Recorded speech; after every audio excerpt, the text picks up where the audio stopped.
Good afternoon students, welcome to SRS IAS and law academy. आज की जो हमारी क्लास होगी उसमें हम देखेंगे कि कांग्रेस की फॉर्मेशन जो है वो किस तरीके से होती है।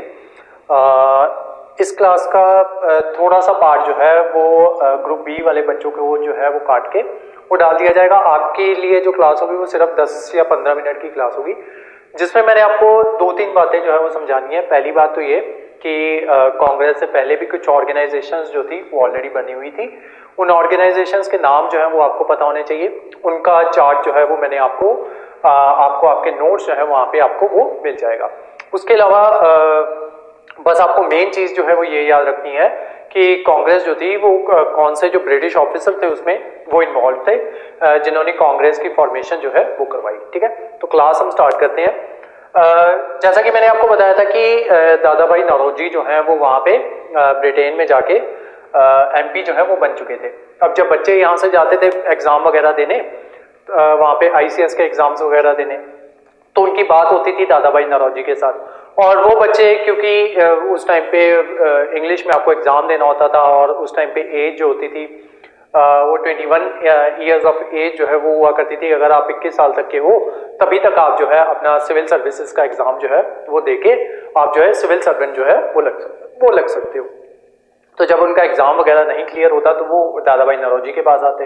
तो दादा भाई नौरोजी ने इन सबको समझाया कि देखो तुम ऐसे करो, वहाँ पे जाओ, इंडिया में जाओ, अपनी छोटी छोटी ऑर्गेनाइजेशंस जो है उनको स्टार्ट करो, लोगों को अपने साथ जोड़ना जो है वो स्टार्ट करो, एंड देन उसके बाद जो है ब्रिटिश जो है उनसे तुम रिफॉर्म्स जो है उनकी मांग करो।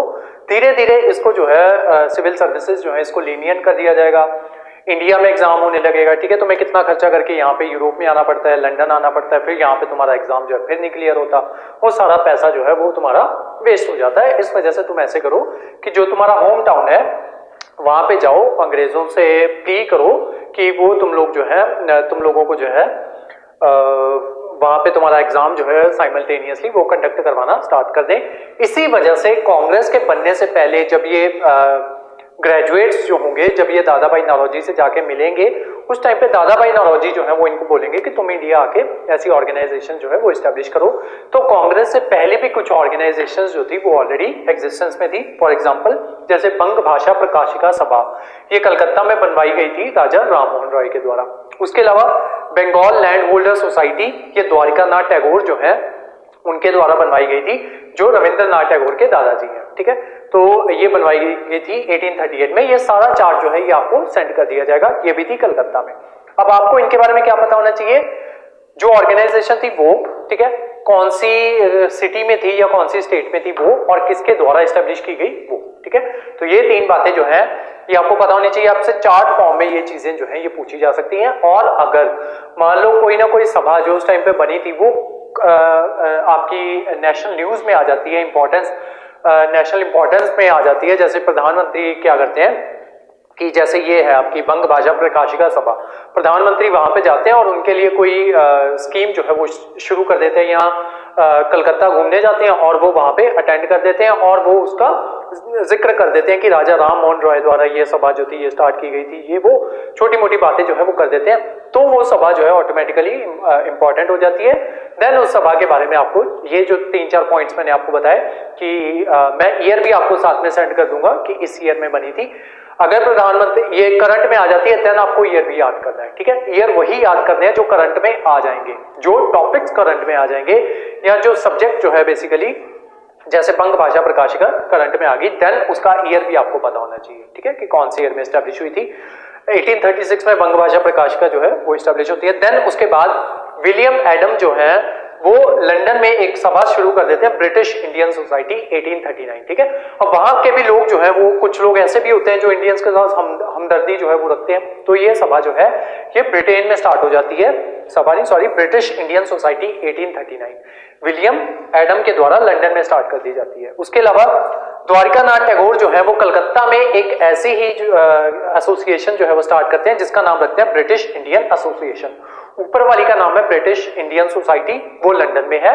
द्वारिका नाथ टैगोर क्या करते हैं, इंडिया में ऐसी ही एक सोसाइटी जो है वो स्टार्ट कर देते हैं, उसका नाम रखते हैं ब्रिटिश इंडिया एसोसिएशन। ठीक है, तो जो द्वारिका नाथ जो है वो स्टार्ट करते हैं उसका नाम है ब्रिटिश इंडियन एसोसिएशन, और ये है कलकत्ता में।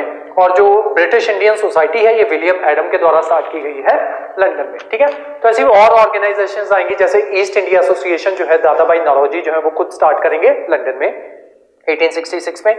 देन उसके बाद नेशनल इंडियन एसोसिएशन जो है 1867 में स्टार्ट की जाएगी मैरी कारपेंटर के द्वारा, ये लंदन में स्टार्ट की जाएगी। और मैरी कारपेंटर जो है वो आपके लिए इस वजह से भी इंपॉर्टेंट है क्योंकि उन्होंने राजा राम मोहन रॉय जो है उनकी ऑटोबायोग्राफी जो है वो लिखी है। ठीक है, तो ये जो यूपीएससी वाले बच्चे जो हैं उनको मैं सारे नोट जो हैं ये मैं खुद बनवाऊंगा, और जो दूसरे ग्रुप बी वाले बच्चे हैं आपको पूरी लिस्ट जो है वो सेंड कर दी जाएगी। जो जो इंपॉर्टेंट है उनमें से वो मैं बता देता हूँ। इसके बाद पूना सार्वजनिक सभा जो है ये स्टार्ट की जाएगी 1870 में, ये इंपॉर्टेंट है आपके लिए। ये स्टार्ट की गई थी एमजी रानाडे, जीवी जोशी और एसएच चिपलांकर। ठीक है, तो ये जो आपकी सभा जो है पूना सार्वजनिक सभा, ये इंपॉर्टेंट है। देन एक और आपके लिए इंपॉर्टेंट है इंडियन सोसाइटी इन लंदन। ठीक है, तो ये आनंद मोहन बोस के द्वारा स्टार्ट की गई थी, ये भी इंपॉर्टेंट है। देन उसके बाद आपकी जो इंपॉर्टेंट है इंडियन लीग शुरू की गई थी शिशिर कुमार घोष के द्वारा। शिशिर कुमार घोष वही है जिनको जब मैंने आपको बताया था ना वर्नाकुलर प्रेस एक्ट जो है वो पास हो गया था। देन उसके बाद बोला गया था कि आज के बाद कोई भी अखबार जो है वो नेटिव लैंग्वेज में नहीं छपेगा, और लॉर्ड लेटन के द्वारा वो रिफॉर्म जो है वो लाया गया था। और शिशिर कुमार घोष जो है स्पेशली इनको टारगेट करके ये एक्ट जो है ये लाया गया था, और इन्होंने रात में अपना पूरी प्रेस जो थी उसको चेंज कर दिया, और अगले दिन इनका अखबार छपता है इंग्लिश लैंग्वेज में। ठीक है, तो ये वही शिशिर कुमार घोष है। ये शुरू करते हैं इंडियन लीग कलकत्ता में ही 1875 में।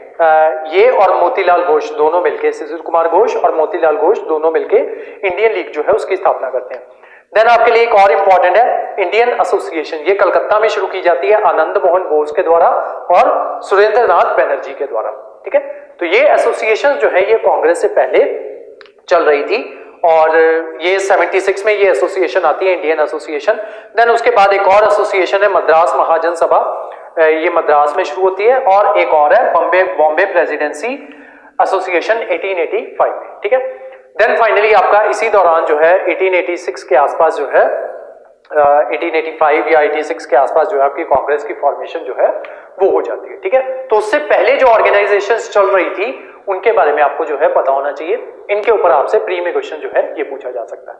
अब आते हैं इस पे, जो ग्रुप बी वाले बच्चे हैं आपको बस इतना याद रखना है कि ये अगर पूछ लिया जाए कि कौन सा ब्रिटिश ऑफिसर था जिसके द्वारा ये एसोसिएशन जो है इंडियन नेशनल कांग्रेस जो है वो स्टार्ट करवाई गई थी, वो करवाई गई थी A.O. ह्यूम के द्वारा। ठीक है, तो A.O. ह्यूम की थोड़ी सी स्टोरी जो है ये मैं आपको बता देता हूं आज ही। ठीक है, अदरवाइज इसको कल हमने अच्छे से क्लास में जो है वो कवर करना है। ठीक है, तो A.O. ह्यूम क्या था, ये एक ICS ऑफिसर था। ठीक है, आप मान लो उस टाइम का DC था ये। ठीक है, और रिटायर हो चुका था, रिटायर होने वाला था। ठीक है, और ये क्या कर रहा था उस टाइम का जो इनका वो था क्या कहते हैं गवर्नर जनरल था, वो था लॉर्ड डफरिन। तो इसने लॉर्ड डफरिन की नाक में दम किया हुआ था कि भारतीय जो है वो कांग्रेस की स्थापना जो है वो कर रहे हैं, और ऐसा मानने में आया है कि जो साधु हैं और जो उनके चेले जो हैं वो मिलके 1857 जैसा रिवोल्ट जो है वो दोबारा करने वाले हैं। उससे पहले कि कांग्रेस की फॉर्मेशन हो और ये साधु जो है कांग्रेस के साथ जाके मिलके एक बड़ा एजिटेशन कर दे, हम ऐसे करते हैं कि हम पहले ही कांग्रेस खुद बनवा देते हैं। ठीक है, तो ये बार बार इसको चिट्ठियां लिखता, इससे मिलने जाता। ठीक है, लॉर्ड डफरिन से। एंड में क्या हुआ, लॉर्ड डफरिन ने तंग आके इसको कह दिया कि तू जो है जा कांग्रेस बनवा ले। ठीक है, तो लॉर्ड डफरिन के टाइम में आपसे क्वेश्चन किस तरीके से पूछा जा सकता है कि कांग्रेस की फॉर्मेशन कौन से ब्रिटिश ऑफिसर के द्वारा करवाई गई, A.O. ह्यूम। किसके टाइम पीरियड में करवाई गई, या कौन उस टाइम पे गवर्नर जनरल था, लॉर्ड डफरिन। ठीक है, कौन से ईयर में करवाई गई, ईयर में आपको बता देता हूं, ईयर है 1885। ठीक है, ईयर है 1885। तो 1885 में कांग्रेस की फॉर्मेशन जो है वो हो जाती है 1885 में। ठीक है, तो ये जो था ये आपको इतनी चीजें जो हैं ये पता होनी चाहिए। उसके अलावा इसके ऊपर डिफिकल्ट क्वेश्चन जो है वो क्या पूछे जा सकते हैं वो भी मैं आपको करवा देता हूं। डिफिकल्ट क्वेश्चन जो आपको पूछे जा सकते हैं कि ब्रिटिश ऑफिसर्स का क्या रिस्पॉन्स था कांग्रेस को लेके, ठीक है। तो अलग अलग ऑफिसर्स ने अलग अलग जो है स्टेटमेंट्स जो है वो दी हुई हैं। तो ये स्टेटमेंट्स जो है कई बार पेपर को डिफिकल्ट बनाने के लिए ये स्टेटमेंट्स जो है ये पूछ ली जाती हैं।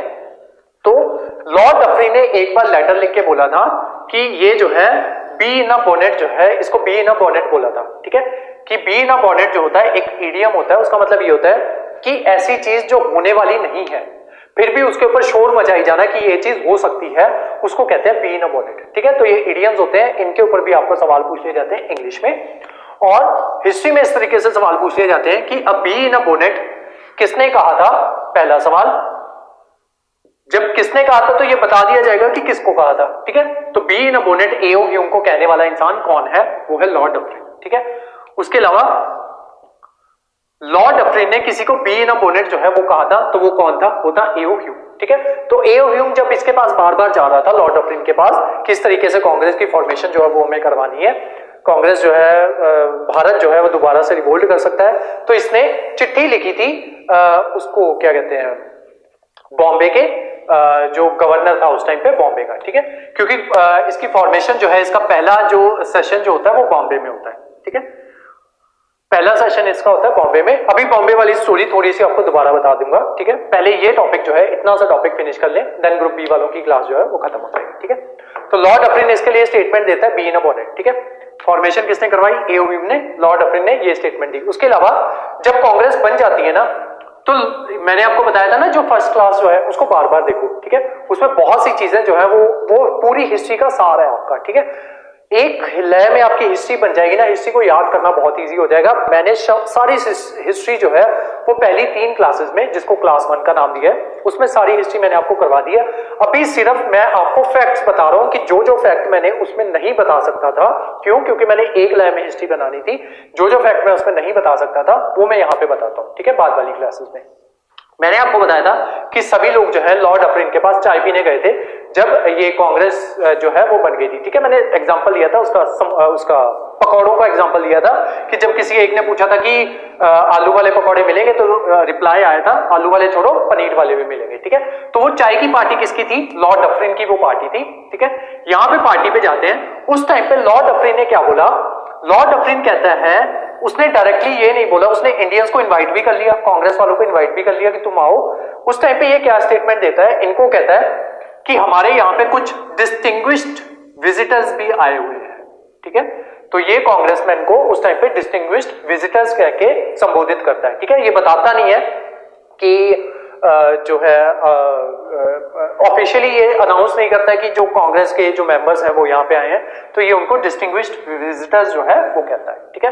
तो ये सवाल आपको आ सकता है कि कांग्रेस की जब फॉर्मेशन होती है तो उस टाइम पे ये जो था आपका वाइसरॉय जो है, सॉरी वाइसरॉय नहीं होएगा उस टाइम पे, गवर्नर जनरल जो है वो कौन था, हाँ वाइसरॉय भी होएगा, गवर्नर जनरल या वाइसरॉय कौन था, वो था आपका लॉर्ड डफरिन, ठीक है। दूसरा, लॉर्ड डफरिन ने अपनी जो 1885 की जो इसकी टी पार्टी थी, 1885 की टी पार्टी, उसमें इसने डिस्टिंग्विश्ड विजिटर जो है वो कहा था, तो वो किसको कहा था, ठीक है। तो उसमें आपको कंफ्यूज करने के लिए आपको एग्जांपल दे सकते हैं, 3-4 एग्जांपल आपको किसी पर्टिकुलर नाम के दे देंगे, और लास्ट एग्जांपल आपको दे देंगे कि डेलीगेट्स ऑफ कांग्रेस, ठीक है, या कांग्रेसमैन, कि जो कांग्रेस के लोग थे उनको कहा था, ठीक है। तो ये एक सवाल ये बनता है। उसके अलावा हाँ, लॉर्ड डफरिन ने ही कांग्रेस को कहा था कि it is a body representing microscopic minority, ठीक है। तो माइक्रोस्कोपिक माइनॉरिटी कांग्रेस को कहने वाला कौन है, वो भी लॉर्ड डफरिन है। ये आपके नोट्स में नहीं है, ठीक है, इनको लिखते जाओ, साथ साथ नोट करते जाओ। उसके अलावा लॉर्ड हैमिल्टन जो है वो उस टाइम पे सेक्रेटरी ऑफ स्टेट था, सेक्रेटरी ऑफ स्टेट, ठीक है। सेक्रेटरी ऑफ स्टेट क्या होता था वो सारा मैं अपनी पुरानी क्लासेस जो है उसमें ऑलरेडी करवा चुका हूं। तो सेक्रेटरी ऑफ स्टेट उस टाइम पे कौन था, वो था लॉर्ड हैमिल्टन, लॉर्ड हैमिल्टन। इसने कांग्रेस को कहा था कांग्रेस अ सेडिशियस बॉडी, कांग्रेस को इसने सेडिशियस बॉडी कहा था, ठीक है। तो ये आपके क्वेश्चन अगर आपको डिफिकल्ट बना के पूछना होगा तो ये क्वेश्चन जो है ये आपसे पूछे जा सकते हैं। लास्ट क्वेश्चन है, Lord Curzon said, Lord Curzon ने कांग्रेस को कहा था कांग्रेस इज टॉटरिंग, ठीक है, कि कांग्रेस इज टॉटरिंग। कि लड़खड़ाता हुआ बच्चा है कांग्रेस, ठीक है। इसने and my greatest desire is to see its downfall, and my greatest desire is to see its downfall, ठीक है। तो ये स्टेटमेंट दी गई थी लॉर्ड कर्जन के द्वारा। यहीं तक थी आपकी क्लास। नेक्स्ट क्लास जो होगी उसमें मैं आपको इसके सेशंस जो है वो किस तरीके से लगते हैं, ठीक है, क्योंकि मैंने आपको बताया कि ये जो है सुरेंद्र नाथ बनर्जी जो है उन्होंने भी अपनी कांग्रेस स्टैब्लिश की हुई है, डब्ल्यूसी बनर्जी जो है उन्होंने भी अपनी कांग्रेस जो है वो स्टैब्लिश की हुई है। तो थोड़ी क्या कहते हैं ये कांग्रेस जो थी वो सारी जो इस्टेब्लिश की हुई थी ये इकट्ठी होके एक कॉमन कांग्रेस जो है वो किस तरीके से बन गई, ये जो है ये मैं आपको कल की क्लास में कवर करवाऊंगा, ठीक है। तो आज की जो ग्रुप बी वाली क्लास जो थी वो यहीं तक थी। अब हम ग्रुप ए वाली क्लास जो है वो हम उसके नोट्स जो है वो मैं आपको बनवाऊंगा।